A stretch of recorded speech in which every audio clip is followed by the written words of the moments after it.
I have to admit, I was on the fence about Iron Nest. There are only so many times a man can look at Steam for a new title to fill the gulfing void inside and confidently say, yes, this is how I should spend both my money and the rapidly shrinking free time I have that hasn't been stolen by the man. On paper, this looks like the kind of a game that either becomes a meal-skipping obsession or an autism diagnosis with a purchase button. But then, only 9 hours after release, Iron Nest was already sitting on about 1,600 Steam reviews and a 99% rating, which, in the slopocalypse that is gaming in 2026, is not so much a good sign as a flare fired directly into the sky. That is hard to ignore. So, with hopeful trepidation, I purchased it, installed it, booted it up, and prepared myself to discover whether I'd just bought a video game or a vocational assessment for artillery clerks. I really needn't have worried. Iron Nest is worth every $1 due. The first thing Iron Nest asks you to accept is that the gun is not here to flatter you. It is slow. It is heavy. It does not snap obediently into place like every respectable video game weapon trained by decades of mouse sensitivity settings. The turret moves with all the urgency of a governed department processing a form it personally dislikes. At first, I found that irritating. I would receive coordinates, do the mental bit, get the firing solution, and then feel myself quietly aging while this monumental barrel dragged itself around the horizon one ponderous degree at a time. There are moments where I wanted to reach through the screen and give the machinery a stern but constructive performance review. Somewhere along the way, though, that annoyance became the point. The slowness stopped feeling like friction and started feeling like weight. The turret is not unresponsive because the game forgot to be fun. It is unresponsive because you are piloting something absurd, ancient, overbuilt, and terrifying. Once that clicked, the whole thing became rhythmic. You stop fighting the machine and start working with it. The delays become anticipation. The heavy traverse becomes part of the ritual. The barrel's gradual climb towards the correct elevation becomes this little moment of industrial suspense, especially when enemy ordnance is already on the way or a timed strike is ticking down and you are standing there, praying that the giant gun finishes thinking about it before your iron tomb begins to shudder and the pipes scream in steamy agony. That physicality is probably the game's first real trick. It teaches you patience by making impatience useless. The early frustration gives way to something surprisingly meditative, not because the stakes disappear, but because the process becomes intentional. You are not simply pressing fire, you are receiving information, interpreting it, preparing the weapon, aligning the monster, and committing to a decision. The turret's slow responsiveness creates tension in exactly the right places, particularly during countdown moments where every mechanical delay feels like it has become personally aware of your stress. It is the rare game where being slow is not a flaw pretending to be realism, it is the emotional texture of the job. What actually makes Iron Nest sing, though, is the loop. Receive coordinates, calculate bearing, adjust elevation, load the shell, add the right charges, set the turret, fire, confirm the hit, repeat. On paper, that sounds less like entertainment and more like the onboarding document for a weaponized internship. In practice, it scratches a very specific cognitive itch. There is ritual in it. There is repetition, but not emptiness. Every step has a little shape, a little consequence, a little click of understanding that locks into the next one. The game is not asking whether you can react quickly, it is asking whether you can think clearly while surrounded by machinery that looks like it was built by people who considered comfort an unnecessary expense. The satisfying part is not just getting the answer right, it is the chain of decisions that gets you there. You read the report, find the point, measure the distance, work out the bearing, convert range into elevation, then physically make the gun obey. There is a tiny dose of spatial reasoning, a tiny dose of arithmetic, and a great deal of wondering if you could do all this math without a fancy machine to spit out the answers for you. It feels like operating a machine because the game makes the operation matter. A lot of simulators bury enjoyment under procedure. Iron Nest makes the procedure the enjoyment, which is dangerous because now I'm the sort of person who can say that with my whole chest. The Notepad, embarrassingly, is one of the stars. I did not expect this. When a game hands me a clipboard, my first instinct is usually suspicion. Is this necessary, or am I being asked to perform office admin because someone mistook paperwork for depth? Early on, the tools felt almost superfluous. A notepad, a clipboard, typewriter logs, map markings, tokens, lines, scribbles. It all seemed like decorative clutter wrapped around the real game. Then, quietly and without asking permission, those tools became essential. The notepad became my best friend, the pencils my thoughts on wings. The typewriter logs became little fragments of operational gospel delivered by a machine that sounds like it has strong opinions about unions. There is something genuinely delightful about the analog texture of Iron Nest, marking coordinates, copying details, placing tokens, checking logs, drawing lines across the map. It all gives the act of thinking a physical presence.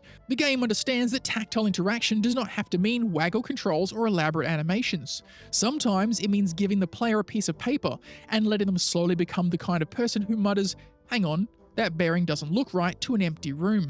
The tools are not ornamental, they create a working memory space. They let your messy logic accumulate in front of you until the map stops being an interface and starts being a crime scene you are solving with artillery. I didn't think I'd enjoy drawing lines this much. That is another sentence I resent Iron Nest for making true. The map work begins as a practical requirement and slowly turns into a very strange pleasure. You are handed positions, spotter reports, bearings, partial information, and a battlefield that refuses to explain itself neatly. So, you start drawing. Lines from spotters, lines from your own position, lines that intersect beautifully, or nearly intersect, or make you question whether you have misunderstood basic geometry despite surviving into adulthood. Then, out of that mess, a target emerges. Not with a cinematic reveal, not with a glowing objective marker, but because your own scribbles have argued it into existence. That is where the game becomes quietly brilliant. The payoff is not visual in the conventional sense. You're not staring down a scope watching a tank explode in buttery slow motion. Most of the drama happens in your head and on your map. You mark a location based on a hunch, maybe because two reports almost agree, maybe because a line feels too neat to ignore, maybe because your inner artillery goblin has awakened and demands tribute. Then you go through the whole process: bearing, elevation, shell, charge, traverse, fire, wait. The agonizing wait. And when the confirmation comes back that the target was hit, it feels less like nice explosion and more like being told by the universe that your deranged little diagram was correct. Hitting a target in Iron Nest feels illegal. Not morally illegal, although the game's atmosphere certainly has questions it would rather you not ask. I mean mechanically illegal. Like you somehow got away with something. You had incomplete information, a scrawled map, a few numbers, and the confidence of a man who has recently learned what a bearing is and now cannot be stopped. Then the shell lands exactly where your hunch said it would. That little confirmation message does more emotional work than 100 particle effects. It is satisfying because the game lets you own the chain of reasoning.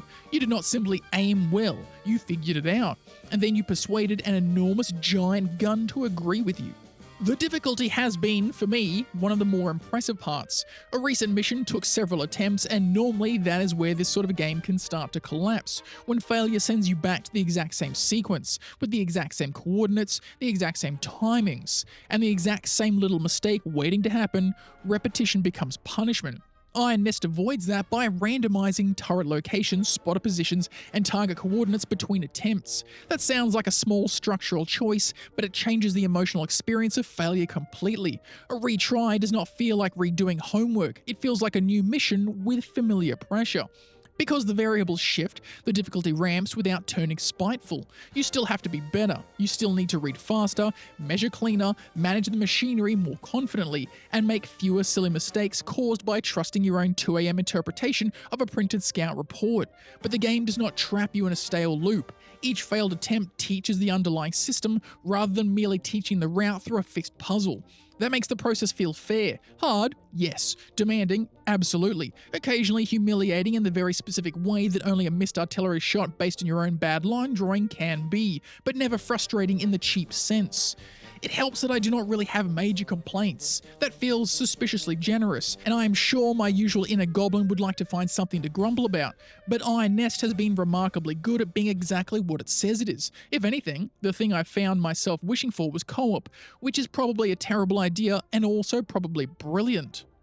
One person on the map, one person on the gun, both blaming each other with the solemn dignity of professionals. The important caveat is that the difficulty curve would need to survive it. The tension comes from the entire workflow pressing down on you at once. Split that too cleanly and you might lose the beautiful panic of being one overworked cog inside the Empire's loudest filing cabinet. The atmosphere wraps the whole thing in a very strong alternate universe German war machine vibe, which is to say everything feels like it was designed by a committee of mustaches and smokestacks. The propaganda tone is excellent. The Wartime records have that stiff, official, faintly rotten quality where every sentence seems to be hiding a mass grave behind a productivity report. The industrial oppression is constant but not overplayed. You feel sealed into a larger system, operating a machine whose purpose is obvious and whose morality is becoming increasingly less comfortable the longer you sit with it. The story, at least for me, is secondary, but the vibe is doing heavy lifting. I do not need Iron Nest to become a grand thematic essay about war, bureaucracy, and obedience, because the game already communicates a lot of that through texture. The typewritten reports, the clipped commands, the oppressive machinery, the sense that the official narrative is probably lying to you in a tone that expects a salute. There is a suspicion of a dark twist lingering at the edges, and even if the plot stays mostly in the background, that suspicion colours the work. You are not just playing with a cool artillery toy, you are doing a job for a state that seems extremely proud of itself, which, historically speaking, is rarely good news. The surprising part is that none of this should work on me as well as it does. I can enjoy a good sim, obviously, but Iron Nest found a very specific switch in my brain and flipped it with a greasy metal lever. The ritual, the repetition, the spatial reasoning, the incremental mastery. It all combines into something strangely nourishing. The game rewards care, it rewards process, it rewards the quiet satisfaction of doing a job properly, even when the job is, please erase that grid square with the historical equivalent of a building-sized kettle. If loving this game makes me autistic, then sign me up for train lessons. I say that with a full awareness and the affectionate recognition that my brain has apparently been waiting its whole life for a game to make paperwork feel heroic. That line is not me trying to be edgy, it is me standing in the smoking wreckage of my own expectations, holding a clipboard and admitting that Iron Nest understands a kind of joy games often overlook. The joy of systems that make sense, the joy of repeatable processes that become smoother because you got better, not because the game made them easier. The joy of looking at a messy map covered in lines and realizing that it is not chaos anymore. It is your working, your logic, your proof. Some games make you feel powerful by handing you spectacle. Iron Nest makes you feel powerful by making you competent, which is much rarer and, honestly, much more dangerous for my free time. Iron Nest is a job simulator. And I love that job. Not because the work is glamorous, because it absolutely is not. This is not a power fantasy artillery in the usual sense. This is dirty boots, bad lighting, clipped orders, heavy machinery, and a notepad doing more emotional labor than half the cast of most RPGs. But the job is beautifully constructed. Every successful shot feels earned. Every failure teaches something. Every retry reshuffles the problem just enough to keep you awake. Every tool that first looked like clutter becomes part of the ritual. The gun is slow until the slowness becomes rhythm. The map is confusing until the confusion becomes language. The paperwork is tedious until the tedium becomes mastery. What I appreciate most is that Iron Nest never seems embarrassed by what it is. It does not apologize for being deliberate. It does not cut away from the procedure because it assumes the player will get bored. It trusts that the act of thinking, measuring, writing, adjusting, and firing can be satisfying on its own. And it's right. Somehow, against several instincts I thought I had, this heavy turret simulator became one of the most quietly absorbing things I've played in ages.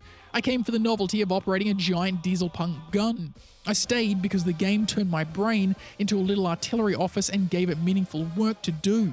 That may say something worrying about me, but if the shell lands on target, I'm choosing not to investigate further.